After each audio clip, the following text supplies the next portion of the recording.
Hi, I'm Jonathan Fields, and this is Good Life Project. My guest today is Danielle LaPorte, a good friend of mine, the author of Firestarter Sessions, incredible writer, speaker, the creator of something called Desire Map, and a whole bunch of other just amazing experiences that help people lean into life and explore how to actually embrace it and get what they want out of it. So it's awesome hanging out with you. I'm so happy to be here. Lean into life. I like that. I like that.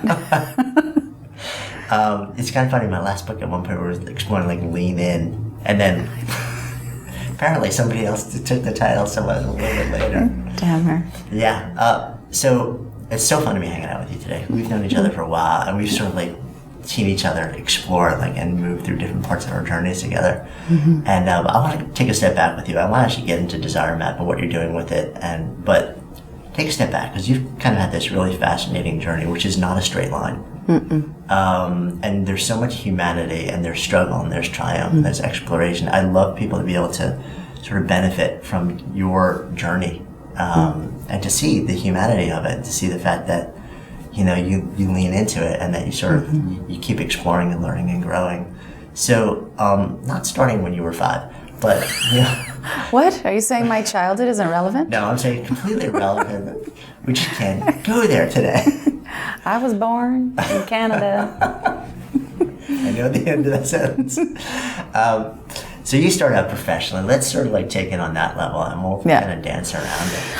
Okay, the highlights are that I think this is really relevant. I didn't go to university, so I never had a box to get in and out of. It's out of the box. I still feel really uncomfortable in any academic setting. Like even cafeterias at universities, I'm just like, what do people do here? But did you speak at universities at all? No. Okay. No. Would you? They haven't called. Yeah, and I'd probably say leave now. I would say half of you probably aren't meant to be here for like the shape of your soul.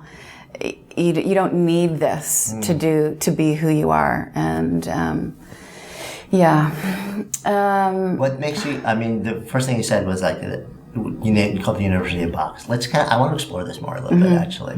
What is it about sort of like universities or mainstream education or however it is you want that in your mind makes it a box? Right answer, wrong answer. The grading system, the karma of teachers. I even look at grade school and my young son, and, it's really clear how one teacher can set his course for a year, if not longer. And what if that just, there isn't a click, there isn't a resonance? What if your teacher doesn't get you? And it's not about evoking, it's about cramming and pushing and, painful, tragic, and that's life, right? That's like friction and creative tension, and that's how it really works in the real world. You're going to bump up against different paradigms, but in school, I don't want it to be that way. I want it to be more like a bowl, instead of you fitting into a peg. Yeah. So more nourishing, sort of like who you are and finding your voice, your soul, your spirit. Yeah. Before people start to. Yeah. Before you sort of like bump up. You go to get shaped. How ridiculous is that? Like, I actually think we come fully formed. It's like we need to be on our tracks, and we need to be nourished, and we need to be fed. But you don't go to school to figure out a right way and a wrong way to be. You should enter a system that helps you, that evokes who you already are, your essence, your original self. And then now, you've already got me on a whole train, but nobody in school ever asked me how I wanted to feel. Not that day, not that semester, let alone in my life. And yet they're helping me plan for my life. Nobody said, how do you want to feel? Oh, I want to feel powerful. I want to use my imagination. Right? Like, I took one of those aptitude tests. I was supposed to be a fashion designer or a rancher. No, or a fashion designing rancher. Yeah, it worked for Ralph Lauren, actually. Yeah. All right, or you could design outfits for ranchers. Yeah, I like cowboys, so. Yeah. So you go from this place of saying, okay, mainstream education, not for me, not my path. Where do you go from there? I mean, what's the evolution? It's worth saying that was unconscious. Like, I wasn't like, education is not for me. It was just like, hey, I'm going to bartend until I figure out what I'm going to do. Then there was this trail. I started hustling some people at radio stations and writing press releases. Met someone at a party once. They said, what do you do? I said, oh, I get people gigs. They said, you're a publicist. I said, I am a publicist. I need to go get a business card. And one of my clients was a futurist. And that's where I learned the value of you hang out in a small pond, like you get momentum when you stick with a theme, when you stick with a tribe. And so I ended up running a think tank in Washington, D.C., where I was asked every day either to sign an NDA or what my alma mater was. I didn't even know what an alma mater was. I had to look it up. What's that? And I used my lack of education to my advantage. It was a bit of an ego thing, but I was like, I didn't go to Harvard. I just went to high school. I must have something going for me to be here without that. So you're hanging out in Washington, you're in a think tank. What does that mean? Yeah, it was totally surreal. So you get a bunch of smart people together, usually deemed by themselves that they're smart. Self-important. And you write white papers, and you hope that someone's going to buy those white papers. You put all your ideas together. This is what we think the future of weapons of mass destruction look like. This is what we think is going to happen with the future of water and water wars. I mean, we were a future studies think tank, so was scenario planning. This is how we think trends are going to collide or converge. And hopefully you, dear Pentagon, want to pay us hundreds of thousands of dollars for these white papers, and we have to stop hustling for nonprofit money. Or someone in the news is going to want to quote one of us. And that's what a think tank is. And it's like Hollywood in DC, think tanks. Yeah, so it was weird and cool. There's a vibe. Education, think tanks, when you talk about them, it's not, what a wonderful thing. I think this is going to be therapy. Yeah. No, that's like me finding my way in the world. That's like pushing against systems to define myself. That's learning what I'm made out of. That's faking it to make it. That's imposter complex. That's what it is, doctor. It's imposter complex. You go home at night wearing black suits and, bob haircut, no tattoos, loafers, and just dying to smoke a Marlboro cigarette and read Rolling Stone magazine. But all this stuff outside, this is so glamorous. It's so, the intelligentsia, the supposed sophistication. And that's a huge test. I mean, I would dare say that was one of my first heroes' journeys to just go, to be with all of that and just be like, I'm really not that interested in the future. I really want to talk about love, and I want to paint, and I'm an entrepreneur, and I want to go make my own thing and my own money. And even the nonprofit model didn't work for me. I was like, this is dysfunctional. This grubbing for money all the time. And there's another way to do this. We need to go make money ourselves, merit. So it seems like, dysfunctional systems bother you. Yes, oh my God. I can't walk into a restaurant without going, there's the serving and the thing and the lighting and the jazz and yeah. Design is love. Like, good design is love. It's well thought. And good design considers everybody. It considers your emotions. It considers the ecology.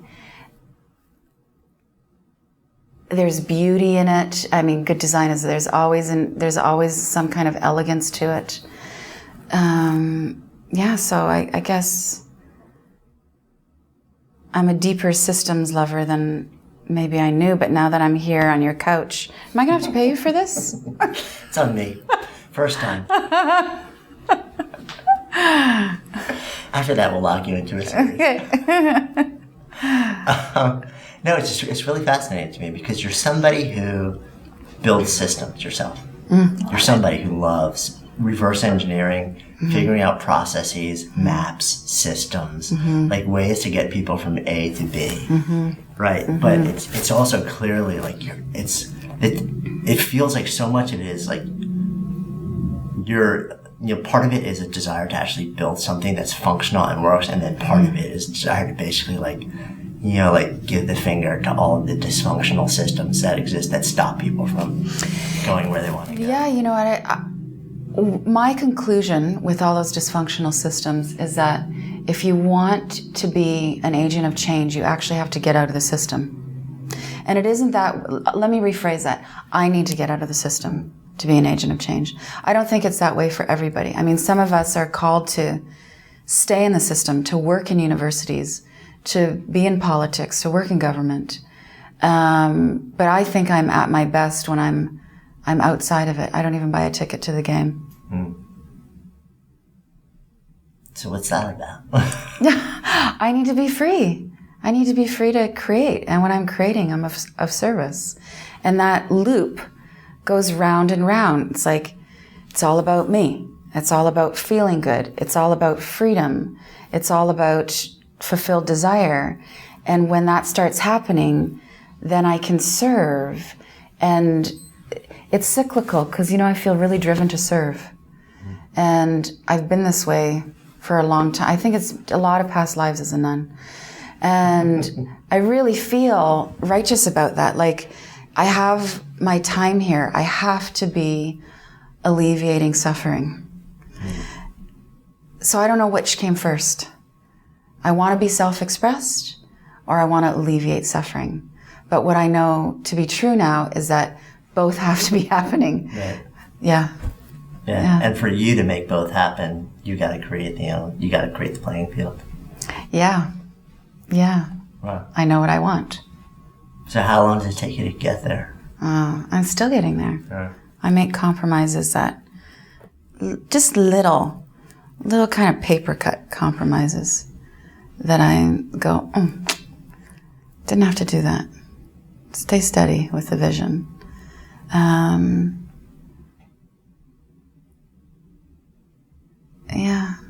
Took a while. So let's trace the journey a little bit more. Okay. You were loving your time at this Washington think tank. You decided to go off and basically bail on that and do your own thing. But again, where do you move into? Yeah, that didn't turn out well either. So then I got into like this kind of soulful branding concept. And I brought a partner. I partnered with somebody. We had this concept. We did the one-on-one consulting, kept raising our rates, and then we wrote a book based on this. And we were really clear all along. We didn't want to be consultants doing fee-for-service stuff, making 6 figures a year and going into an office every day. We wanted a multi-million-dollar company. And there I was again. I want to be free. Money's going to make me free. The more money, the freer you are. That's not true. And so I raised some money. We raised some money.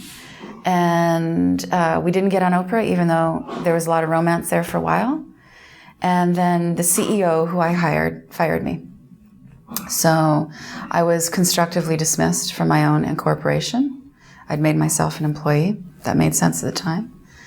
And so are you open to like sharing what happened? Yeah. I got quiet.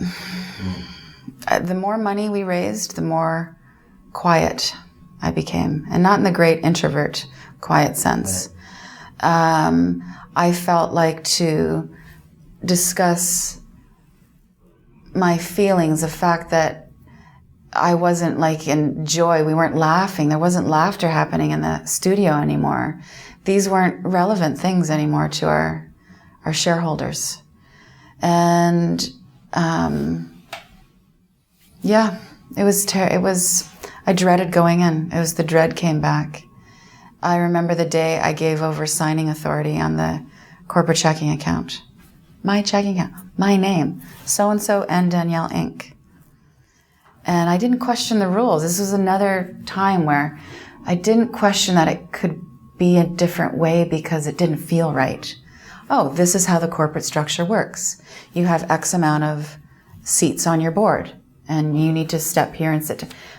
Ridiculous, absurd, absurd, absurd. My body knew it was absurd. I couldn't breathe when I went into the office. I'd put my hand on the doorknob every morning with my name on the door. I have to psych myself up. So my ass got canned, and I was told I was going to write blog posts from home. Could I return my computer and my office chair? Lots of lawyers got involved, and my shrink, and a few business coaches, and a good Buddhist counselor, and lots of rage. And I realized that all the betrayal and all the theatrics that happened in that situation, because there was a lot of betrayal, that was a reflection of my betraying myself. Every time I didn't open my mouth and say, this is wrong, or I want this, betrayal. Every time I went into that office with a fake smile, betrayal. And it manifested. Yeah. And then I hit the ground running after that, actually. It was great. Yeah. So what was it that allowed you to go from that place to hitting the ground running? What changed? I knew even in the moment, I drove home after we had a meeting in Starbucks where I and my partner were dismissed. We were informed that the business model was changing. I drove home screaming in my car, the bad mascara. And even in that, I just thought, I'm free. I mean, part of that scream was like, oh, can't believe this happened. What? And then it was also like, I'm free at the same time. And I made promises to myself that week of, I will never dummy down ever again. I'm going to say fuck, shit, and motherfucker on my blog if I want to. I'm going to choose the Pantones I want. I'm going Helvetica, people. The biggest sin of all. Helvetica. And I really didn't look back. Now, that's when I stood up Firestarter Sessions. I, basically put an ad up of one post on my blog. I had 60 subscribers. I started with 60 subscribers. And I said, I can help people start businesses. I know how to do this. I know how to stand stuff up. And I was it was $300 for a session. I went to 16 cities in a year, living rooms, pole dancing studios, wherever they would have me, paid for my own flights. And at the end of it, I had a book. What gave you, this is a permission question, right? So you come from a background where boom, boom, boom, boom, boom, things don't work out. You're learning a lot, you're growing a lot, and in your mind, you're like, yeah, okay. A flip has switched, something's changed. I'm capable, and I can serve people on a deep level. Mm-hmm. What gives you sort of like the ability to go out and then say, I can do this, when a lot of people would look and say, well, you can't do that because you've never done it yourself publicly. Yeah, I'll tell you. I want it. That's it. I want to do it. I want to do it. I guess in an unconscious way, I've always been really in touch with my desire. I want it. I am going to go get it. And, sometimes I went and got stuff at the cost of just of my own health, that fierce goal chasing. And I've completely changed my relationship to goal setting. Yeah. Yeah. So at that point, what feeling are you chasing?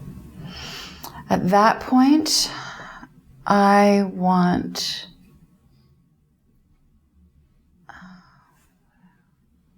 to be seen. Yeah. I want to be seen with a rapacious hunger. Yeah. But then you have enough therapy. And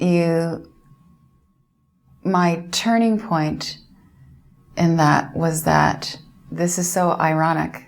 It's so divinely ironic. I always felt guilty for wanting to be seen. I felt this weight about the striving to be seen. And when I finally realized that this was a divine impulse, this was actually really healthy, that humans, most of us want to be experienced, seen, heard, and felt, right? Basic. I needed to go back to that basic level of Danielle, not only is this healthy, this is universal. Whoa, okay, this is a universal craving. I'm not needy. This isn't a hungry ghost that's driving everything I do. And then when I really started to honor it as this impulse, almost I wouldn't say a calling, but a healthy momentum, then the question became, how can I make myself seen today? Because for me to be seen is for me to be of service. I have something to say that is useful. And I was really clear, also in that journey of the desire to be seen is actually good. Let's be righteous about this. Then I got clear on my desire to, I'm obsessed with utility. This goes back to good systems. I want to be a good system. Circle, yeah. How can I be a good system for you today? How can I make this a great interview? How can I listen? How can I be an engaged listener?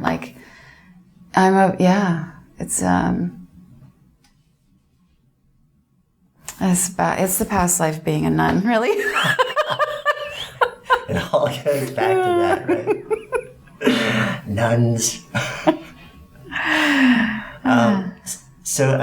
Because it's really fascinating how sort of you keep circling back to these interesting things, but it's sort of, I'm always curious about what's the why behind it? What's the feeling that you want to create in that moment in time, and has that evolved? So it starts from wanting to be seen, but that's that moment in time, and you've evolved. Has that gone away at all? Because to me, I still want to be seen and heard, not on a big level, I don't need attention, I don't need media, but and that's not the way you're using it. It's just to be seen for the essence of who you are, and not some facade. And I think at this point, every once in a while I have pangs with it, but I don't really sense that in myself. I feel like the people who matter in my life see me for who I am, and accept me. And I think with a lot of people, that's an evolutionary step once you sort of move there. So I'm there with you. I feel, another layer to that journey was I learned to see myself. Yeah. I see That's me. where it starts. I know who I am. I know what my motives are. Somebody just asked me recently, what's a mantra that you have that kind of gets you through?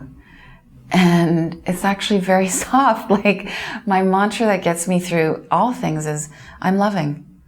I know I'm a loving person. Even when I fuck up, I still just want to be that loving person, and so that's what gets me through. So that's the biggest recognition. That's my most fundamental truth about myself. I am love. And where were we going with that? Where are we going? I get distracted by love. Sorry. You're going to be distracted by something that's a good thing. The evolution of sort of you being... The evolution, yeah. And then, doing what we do, and you get a bit of a public profile. I struggle with that as well, in that I know that to do what I want to do, I'm a broadcaster.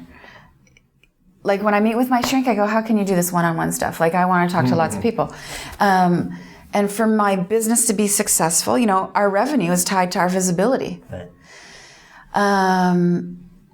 So some of that does get fed, that healthy bottom line and need to be seen. I get recognition that it feels great.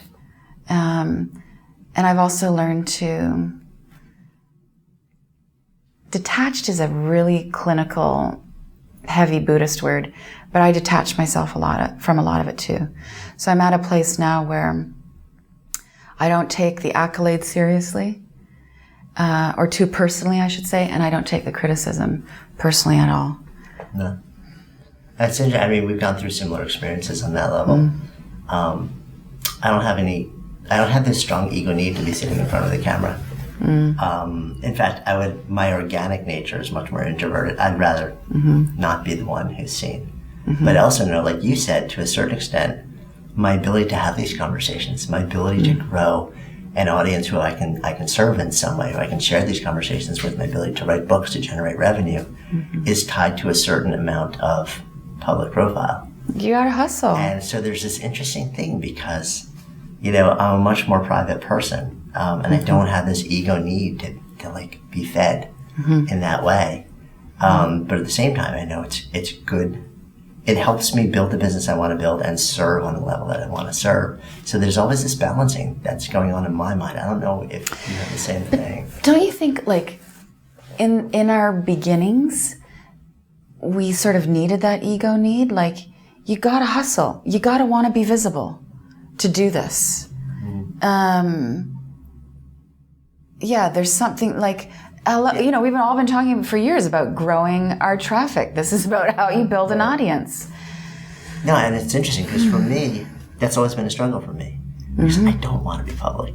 Or I don't have a need to be public. I love being on stage when I speak, but when I'm done, I want to be off. I want to be gone. Yes. I love having these conversations. I love the fact that if there's some nugget that happens to tumble out, like I get to speak to incredible people like you and share whatever thoughts are on your mind with people who may in some way benefit and turn around and live better lives. But part of the reason why this show is largely interview format or conversation format is because I don't want it to be about me. I don't have that need. But I know that from building, and I've had these conversations with publishers, and I know you have also, where my first book, I wasn't in the book anywhere. And they're like, no, your story has to lead and be woven throughout the whole thing. And I said, but I don't have any need to be to have that story there. And they said, but you need to. So it's always been this interesting dance. Yeah, well, we need to hear your story so we can trust you. Yeah, and I get it. Like, yeah, I know. On an you get it. intelligent level, I totally get it. Yeah. Anyway, back to you. We were getting close to like role reversal there.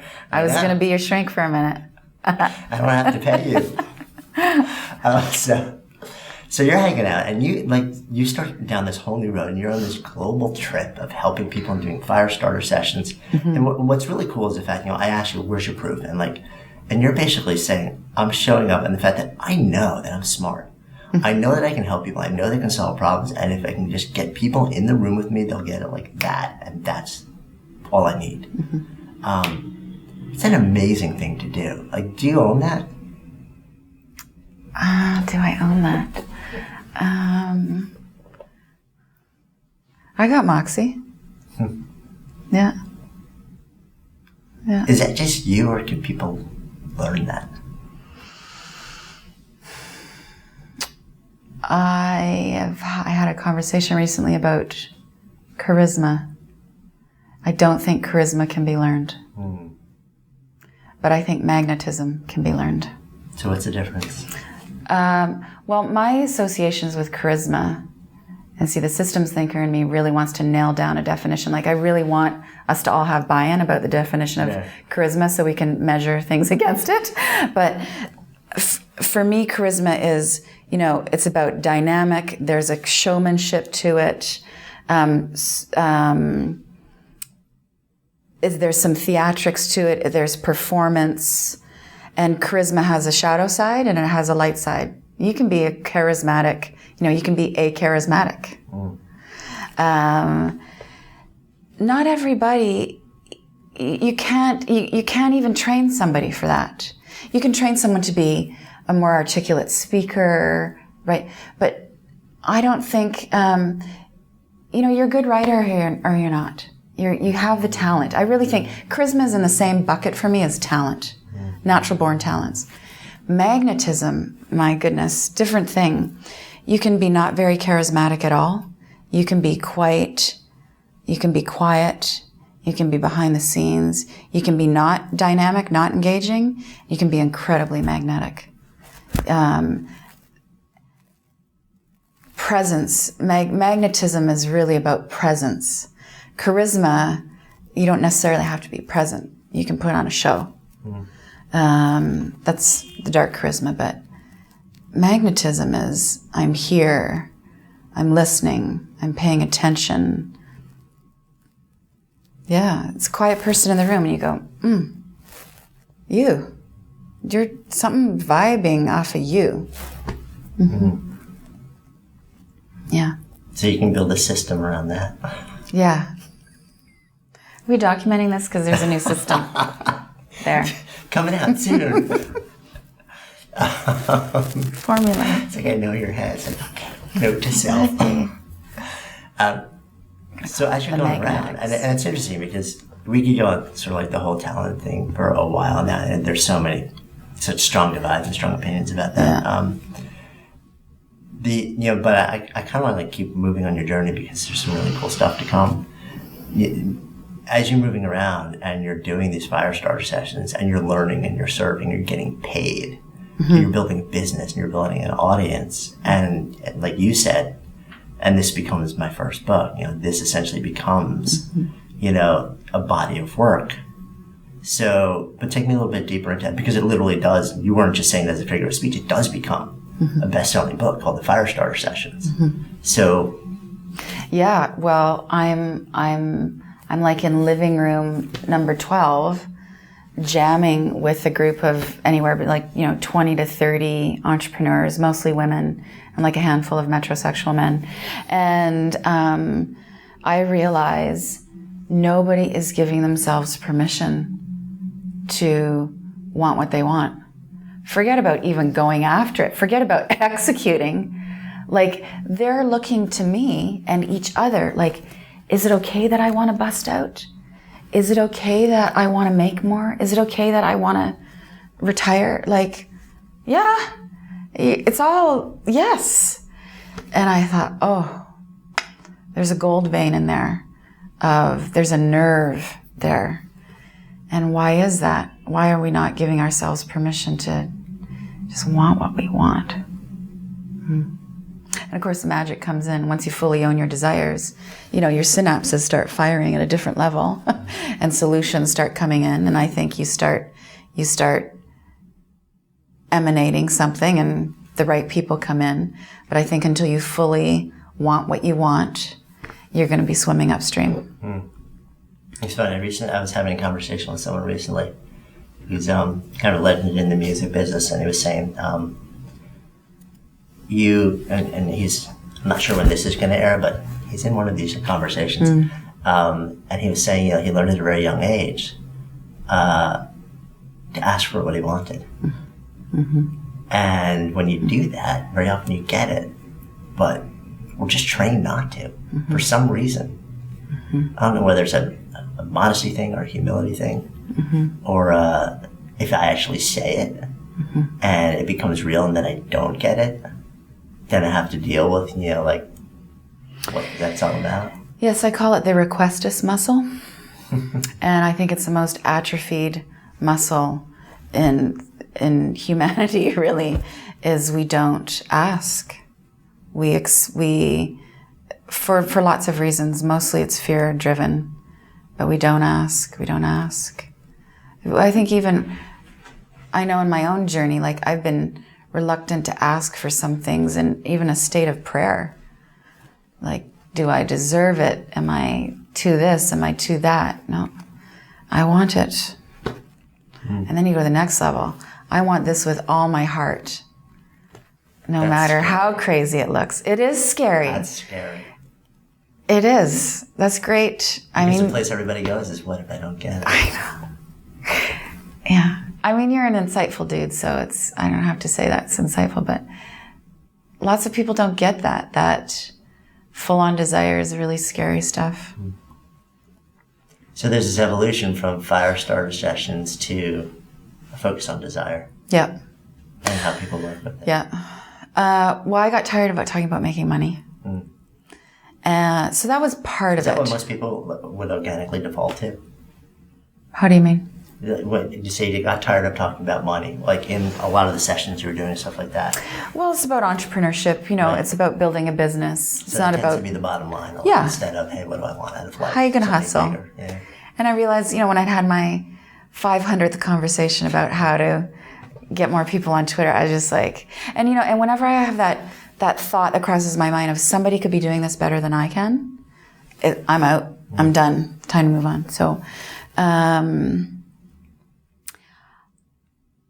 about 8 years ago, so this is the desire story, I was doing some goal setting on New Year's Eve, and I looked at all my stuff, and I was like so uninspired. This is boring.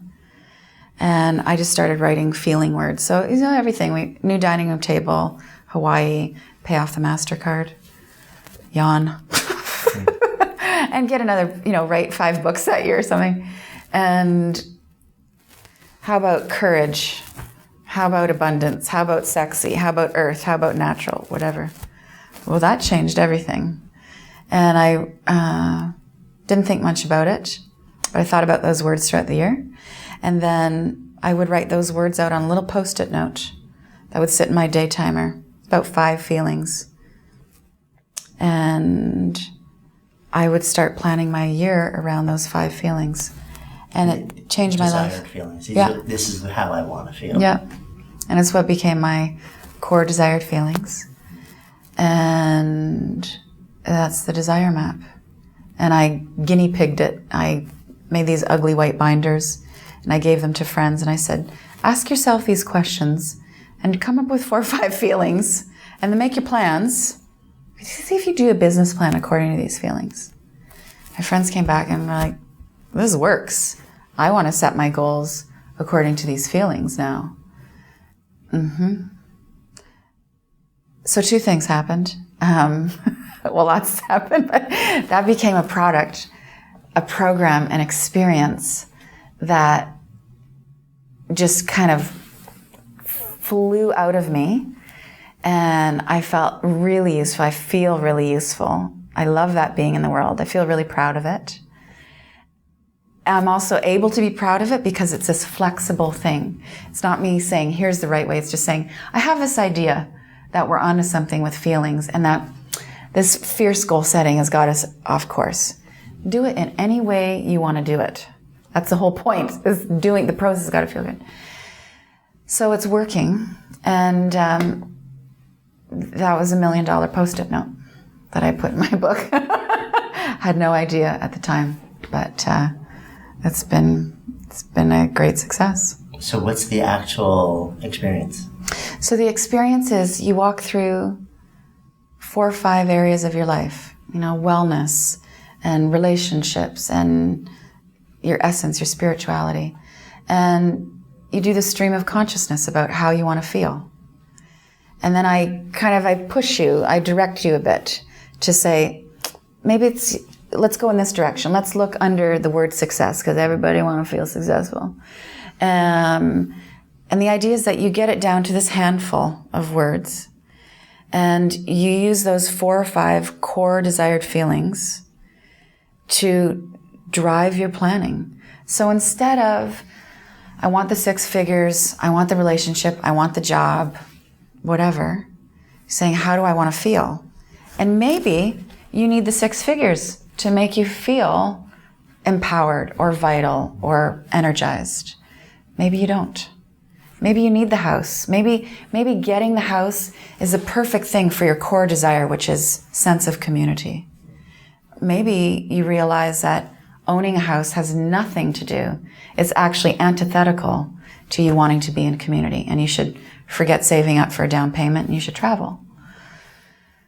And that's generally it. And it's turning out to be like a real paradigm buster for people. I mean, talk about permission. People say, really? It's just about feeling good? Yeah. Because this is my theory, every single thing you're doing, this interview, the clothes you wear, the people you hang out with, the food you eat, is all about you wanting to feel good. So why don't we get a little more specific about what wanting to feel good means? and you do whatever it takes to feel that way.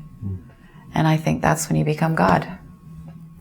Which is interesting because my sense is a lot of people will have this reaction to this.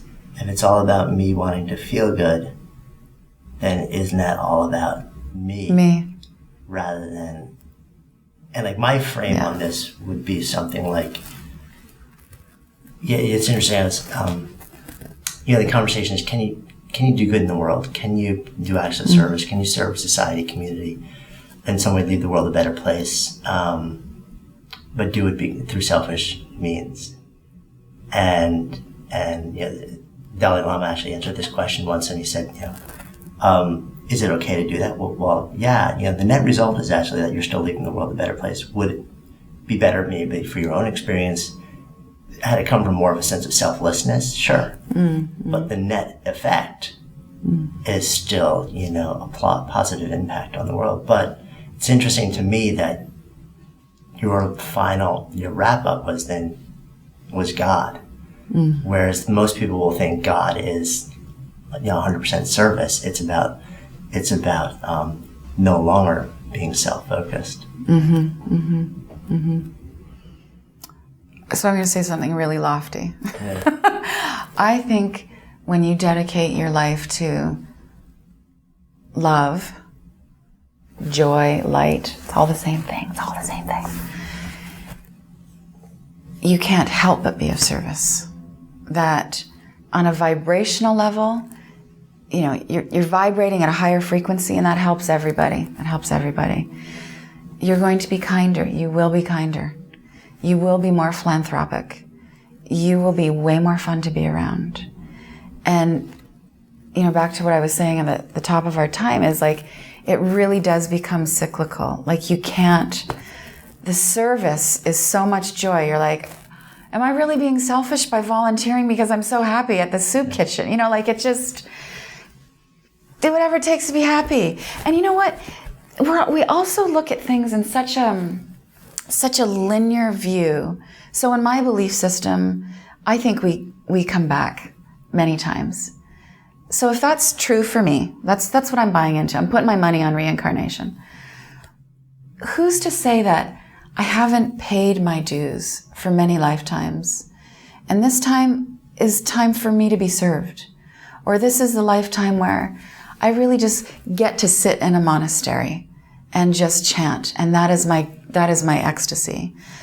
Maybe I get to be wealthy this lifetime because I've given so much away before. Like, we don't know. We have to leave room for mystery about what it means to serve, about what it means to,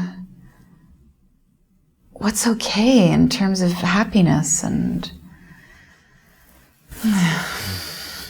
to lighten up a little bit. Lighten the fuck up. Yeah. See, this is so ironic, right? But, enlightenment becomes so heavy. No doubt. I'm done. I'm so done. Can we talk about graduating from self-help? I'm done. I'm so done with self-improvement. Just hang out and smile and be light. So, love the conversation, and you and I can jam, and we could go on so many tangents here anyway. But it's kind of fascinating what you're up to also. Can we talk about the magazine, or is it too early? Yeah. Okay. So in your evolution of solving and helping people and serving in all sorts of different ways, you have this incredible creative and visual side to you. It was evident in your earlier, things that you explored, like the branding and things like that. And when you look at anything that you create, it's never text slapped onto a white page. There's always exquisite visual design attached to it. So recently, you decide that I'm going to launch a magazine because it's such a low-risk industry and magazines are thriving. Right, a print magazine. Yeah, print. I don't even care about iPad. Everyone's like, what do you do for digital? Who cares? I don't know. So what's this all about? So, you used to hear people, like in a vocational context, say things like, I didn't choose it, it chose me. I never got that. I always thought that was just like overly poetic. I couldn't relate. But the magazine chose me. And just started it was an offshoot idea actually of Desire Map. When you get the Desire Map program, you get a few months of sort of this newsletter format. We thought, what if we turn that into a magazine? And then it was like, what if we just made a magazine? And I feel that my muse kept me naive. I was in this bubble because I was really thinking, and this is silly because I'm a big thinker, but I thought, we'll print a few thousand copies. We're just going to make this pretty substantive thing. It'll be fine. And then I got so deeply into it, there was no turning back. And it became clear. Advertising, distribution, barcodes, an editor, a creative director, a production manager, copy editors. And it's joy, it's bliss, it is creative bliss. I'm thrilled. I'm thrilled. And it's, so you might be wondering what it is. It's what me and my homies want to read. It's what's not out there. It really is what is not out there. We will not dummy down. We will be beautiful. We will be unabashedly spiritual. We will love sex. We will love money. We will love clothes. We will promote contemplation. It's real life. It's real life. Faith and fuck it all in one page. Yeah. Is that the subtitle for the magazine? Yeah. But I think I won't get into Barnes & Noble. Might have trouble getting the shelves of Target also. Walmart. Yeah. I love it. I can't wait to see sort of like that evolution. It's fun watching you because I never know what's going to come next, but I know it's going to push buttons and push envelopes and push you.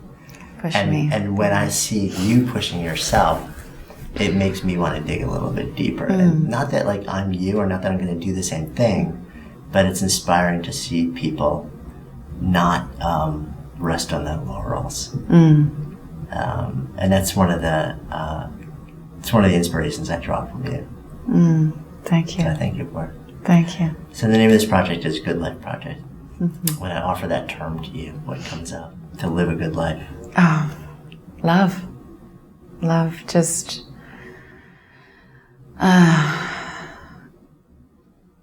what's the most loving thing you can do for all of us today? Yeah. Beautiful. Thank you so much for the conversation. Oh, thank you. Always fun. Thank you. So, I'm Jonathan Fields, and my guest today has been Danielle LaPorte, signing off for Good Life Project.